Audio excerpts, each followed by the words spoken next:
Olá amigos, como é que estão? Tudo bem, né? Mais uma vez sou eu, Wilder, e eu vim aqui para poder falar um pouco convosco e poder ser útil, na esperança de ser útil, não é? Bem, hoje, queridos amigos, hoje eu gostaria de falar sobre um tema conhecido, né? Um pouco conhecido em outras palavras, mas eu vou colocar o tema, né? Um pouco assim à minha maneira. Eu vou chamá-lo de magia nível 2 ou número 2. Magia número 2 fica melhor. É o seguinte, amigos.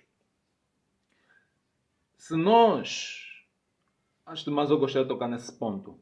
Se nós lembrarmos naqueles períodos de 2018, 2018 não, 2008, a pessoa ou as pessoas ainda tinham como uh, algo supremo ou bem maior Deus. Tinham Deus como isto, como bem maior, como subterfúgio, como refúgio. Só que, no passar dos tempos, o bem maior passou a ser mesmo os prazeres, tal como Paulo disse. O bem maior passou a ser aquilo que nós gostamos. E chegou a pandemia. Chegou a pandemia ano passado. As pessoas, muita gente, principalmente as mulheres, bem, notei muita, lembro de muitas mulheres a procurarem solução e não encontravam, a procurarem refúgio e não encontravam, mas sabiam que algo terrível estava a acontecer. É o seguinte, amigos. As pessoas praticamente. O que aconteceu na verdade? Qual foi a estratégia do inimigo? Foi nos tirar Deus e nos colocar presos, nos colocou uma tampa, não é? Que ocultasse Deus de nós. E há um problema nisso tudo. As pessoas, as pessoas preferiram permanecer nisso. Na verdade, essa pandemia também serviu, esse período, essa crise, também serviu para as pessoas conseguirem notar quem realmente elas são, a quem realmente servem. Porque há pessoas que servem Satanás literalmente. Há pessoas que ouvem Satanás, ouvem a voz do inimigo. Mas há pessoas que pensam que não ouvem a voz do inimigo. E é sobre esta classe que eu gostaria de debruçar esse tema, este assunto. E eu vou tomar a leitura no livro de 1 de Samuel, não é? Capítulo 15, versículo 23, que diz: Porquanto a rebeldia é como o próprio pecado da feitiçaria, e a arrogância como o mal da idolatria. É o seguinte, amigos. Olhem só. Porquanto a rebeldia é como o próprio pecado da feitiçaria. Amigos, quando nós desobedecemos a Deus e fazemos uma determinada coisa que é contrário à vontade de Deus, é contrário ao que Deus mandou, automaticamente estamos a fazer o que o inimigo nos ensinou, mesmo sem notarmos, tá? E isso realmente tem um efeito de feitiçaria, porque o inimigo, ele é o autor da feitiçaria, ele é o autor do mal. E isso tem um efeito de feitiçaria como? Vejam só, porquanto a rebeldia é como o próprio pecado da feitiçaria. Amigos, há pessoas que se denominam filhos de Deus, mas ao fazerem as suas publicidades, não é? Elas usam a sensualidade, usam a sedução, ou seja, usam a força para conseguirem o seu objeto, para conseguirem o que pretendem, tá? usam o que Deus não ordenou.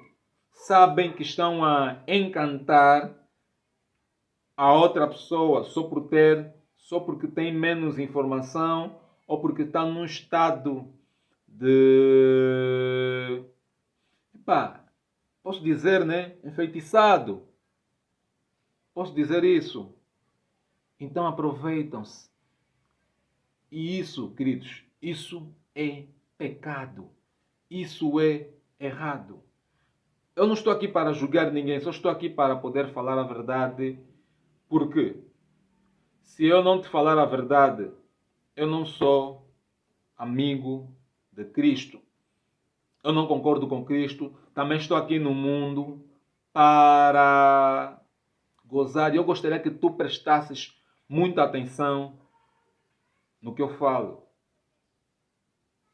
Eu gostaria muito, porque eu não tenho a intenção de desviar-te, pelo contrário, tenho a intenção de juntar-te a Deus, de ser útil. É o seguinte, amigos. E ainda diz, e arrogância como o mal da idolatria. É verdade. Arrogância. Deus nos diz, não faças isso. E a gente faça isso.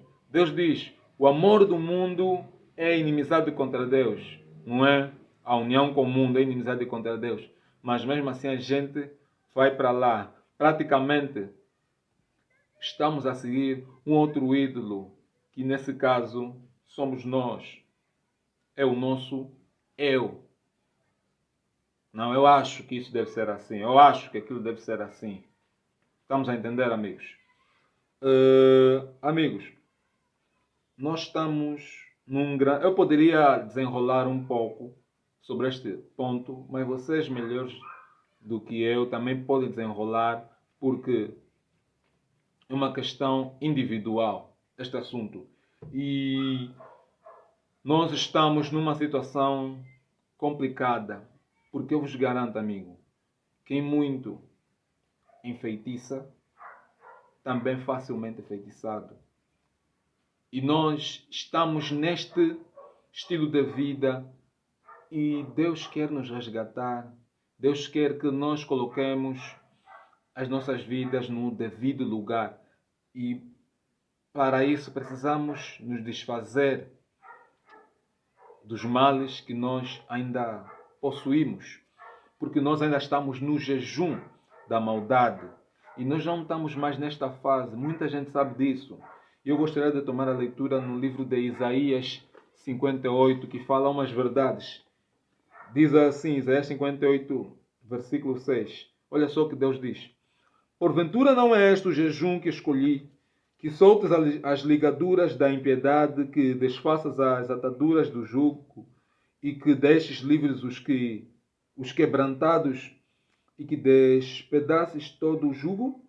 Porventura não é também que repartas o teu pão com o faminto e recolhas em casa os pobres desterrados? E vendo o nu, o cubras e não te escondas daquele que dá tua carne, que é da tua carne, desculpa. Então romperá a tua luz como a alva, e a tua cura apressadamente brotará, e a tua justiça irá diante da tua face, e a tua glória, e a glória do Senhor será a tua retaguarda. Então clamarás, e o Senhor te responderá. Gritarás, e ele dirá: Eis-me aqui.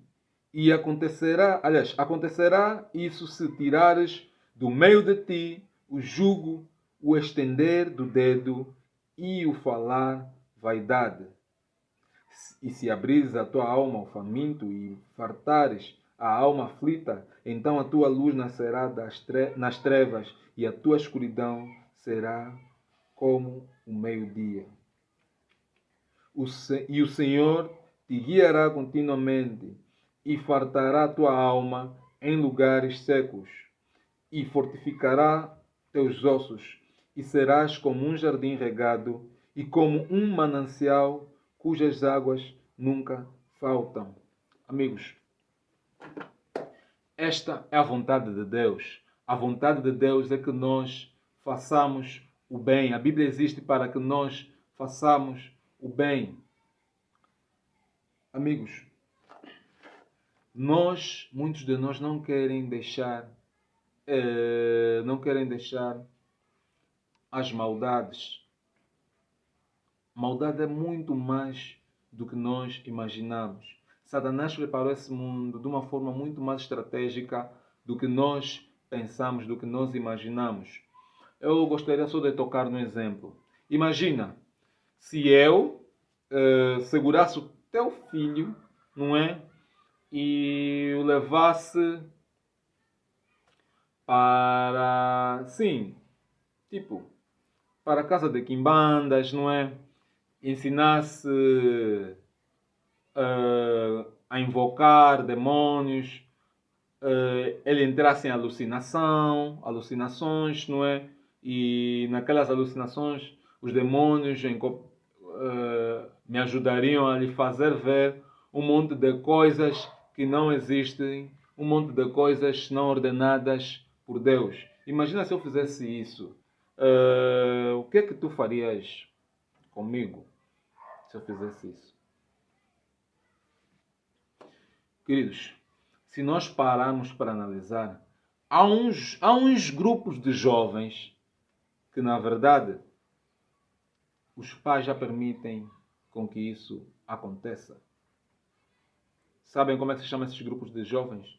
Esses grupos de jovens chamam-se Disney Channel, chamam-se Cartoon Network, chamam-se um monte de canais de desenhos animados que a gente pode imaginar. Amigos, é o seguinte, se vocês analisarem os desenhos, eles praticamente guiam os vossos filhos em caminhos do gênero.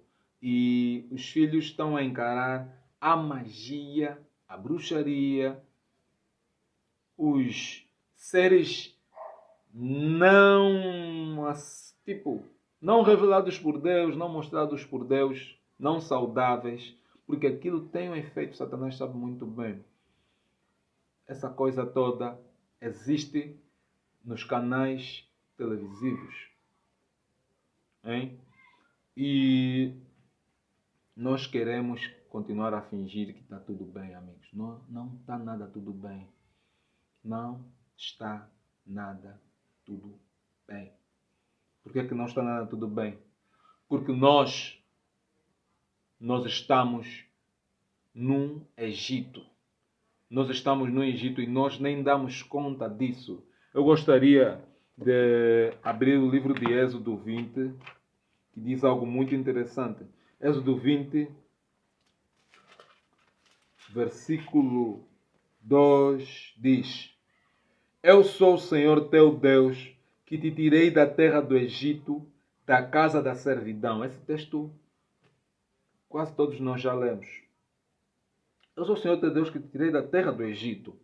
Da terra do Egito é o mundo, é o sistema em que nós estamos. Da casa da servidão. O que é servidão? Noutros textos, noutras Bíblias, noutras versões está escrito da casa da escravidão. Não é? Então, onde é que nós praticamente estamos como escravos? Neste mundo. Como é que é essa escravatura? Amigos, essa escravatura já não é mais aquela escravatura do chicote, como os judeus apanhavam. Essa escravatura é a escravatura do ha-ha-ha.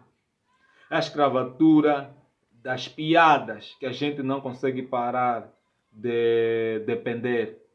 É a escravatura das coisas engraçadas que não são provenientes de Deus. Hein?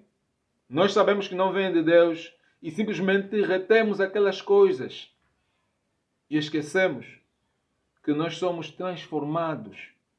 Nós somos escravos e somos afastados de Deus cada momento que passa e nós sabemos muito bem que não é tempo de nós ficarmos nestas condições. Não é tempo, nós sabemos muito bem. Amigos, Deus quer nos salvar. Deus quer te usar, Deus quer usar a tua família para o grupo dos 144 mil. Para isso nós temos que aprender a viver pela fé. Se nós vivermos pela fé, Deus vai nos ajudar. Viver pela fé é viver com base naquilo que Deus colocou e não com base naquilo que Deus não colocou. Para isso, precisamos examinar as Escrituras e obedecer o Senhor Jesus, o da Bíblia. Eu não vim falar de nenhum Jesus a não ser o da Bíblia, porque só esse Jesus é o verdadeiro. Foi ele que Deus mandou para vir salvar o mundo. Não é o Jesus da boca do irmão A, nem da boca do pastor B. Amigos, por favor, eu peço-vos que pensemos sobre isso, sobre essas questões que, graças a Deus, eu tive a possibilidade de partilhar convosco, não é? Por quê? Porque nós, na verdade, somos irmãos. Nós somos muito mais amigos do que nós imaginamos. É só esse mundo que faz com que a gente se separe. É só o pecado que faz com que a gente se separe, porque senão nós devemos nos amar. A pessoa que comete erro contra ti, qual deve ser o nosso procedimento como cristãos? Jesus disse o quê? Perdoai 70 vezes 7.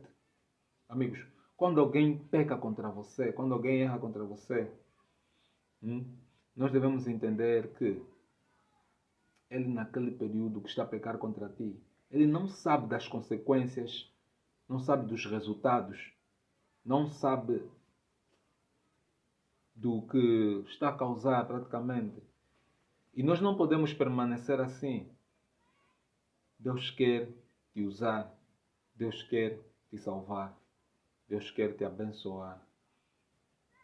Os 144 mil,